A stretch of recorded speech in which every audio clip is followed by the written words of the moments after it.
Hello guys, welcome to 5th generation hobby shop. Magre-review tayo ngayon ng unit.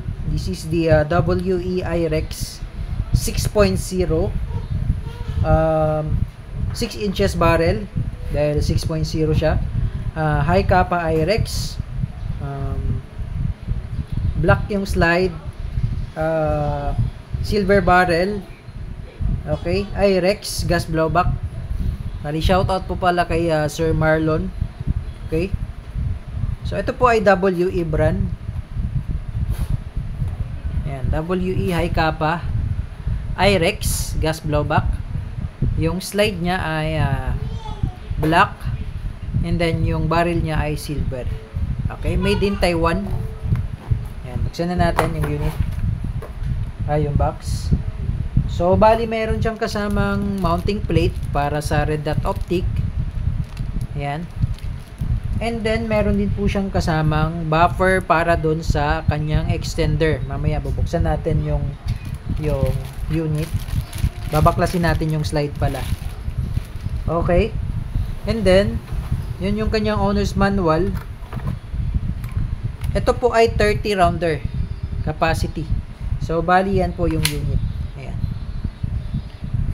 Mas mahaba po siya sa T-Rex kasi ang T-Rex po ay 5.1. Ito po ay 6.0. Yan, ganun siya kahaba. So kung mapapansin nyo yung kanyang rail para sa accessories, napakahaba. Ayan. Tapos yung markings niya sa slide, naka-magwell. Though same na same siya ng design ng T-Rex, pero mas mahaba yung slide. Meron lang siyang parang ano dito, yung holes. Tapos markings, naka fiber optic na rin siya. Yan, extended beaver tail. Naka ambidextrous manual safety. Yan yung markings naman sa kabilang side. Tapos tingnan natin yung loob ng IREX. Baklasin natin.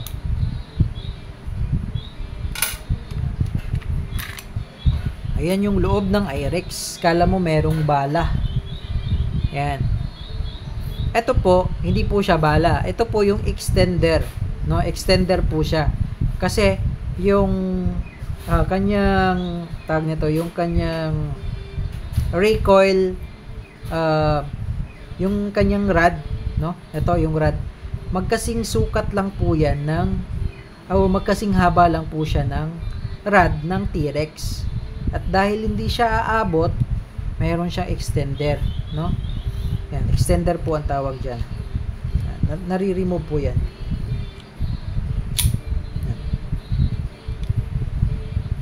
Yan. So itong buffer na 'to, yan, ito po 'yun. Yan yung extra.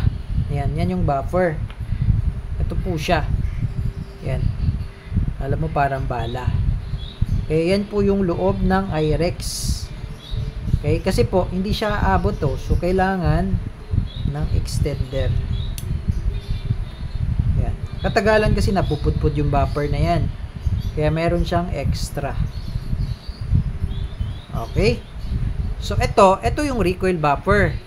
Bukod pa po yung buffer ng extender. Ito po yung recoil buffer. So pwede po siyang dagdagan ng recoil buffer. Okay, pero yung rod niya ay magkasing haba lang ng 5.1. Magkasing haba lang po yan eh. Kaya nilagyan nila ng extender kasi para hindi na sila mag-manufacture ng rod. Okay, same na same lang dun sa 5.1. Nilagyan lang nila ng extender. Okay. So, balik natin.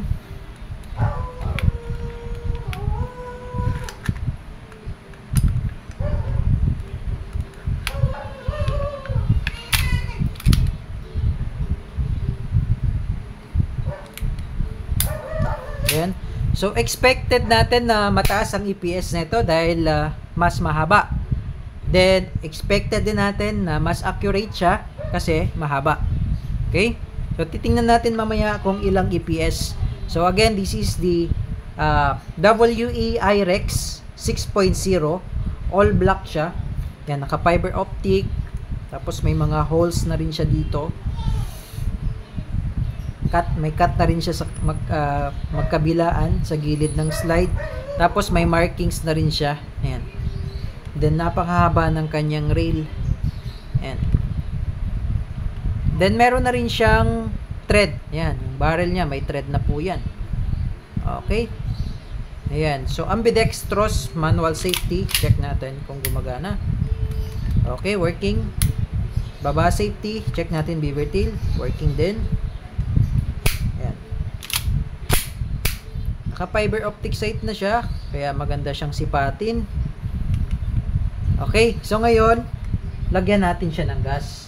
Para matest natin kung ilang EPS. Okay? I'm sure mataas ang EPS nito. Kasi long barrel. So yun nga po, mas mahaba ang barrel, mas mataas ang EPS, mas malakas at mas accurate. Okay? So bagong labas na po ito, bagong unit, actually bagong unit lang. Matagal na po siyang lumabas pero bagong stock lang po natin. Okay? So testing natin kung ilang EPS to ngayon. So lalagyan lang natin muna siya ng apat siguro na bala. Okay, so pwede po kayong gumamit ng 14. Bali may kasama na siyang gas at bala, pero ang gas na kasama niya ay 12. Pero kung gusto niyo pong mag-request, kung gusto niyo 14 ang isama natin, pwede naman po. Okay, so itetest natin yung kanyang EPS. Okay, testing po tayo ng EPS, chronograph, testing.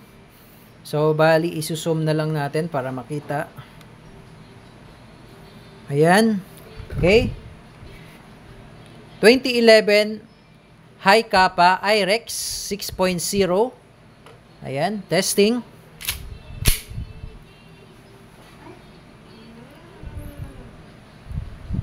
Okay, firing.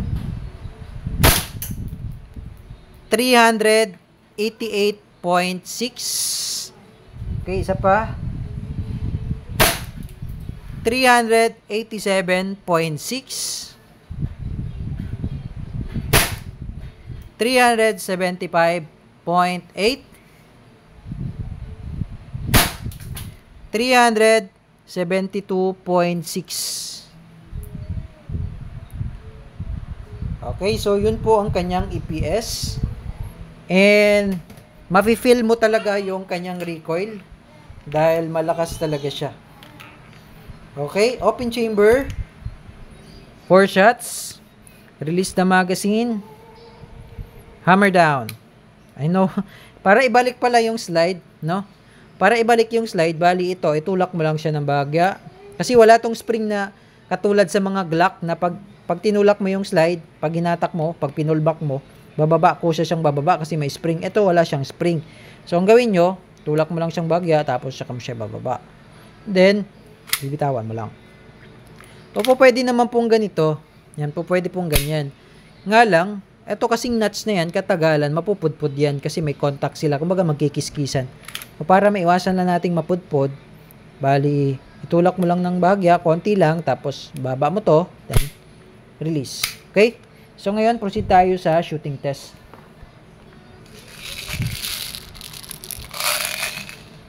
.30 rounder ang capacity po niya. Napakagandang unit. IREX.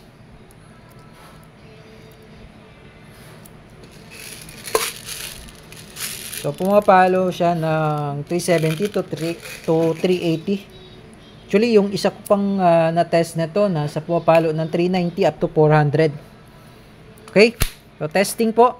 Okay, again, shoutout po kay Sir Marlon.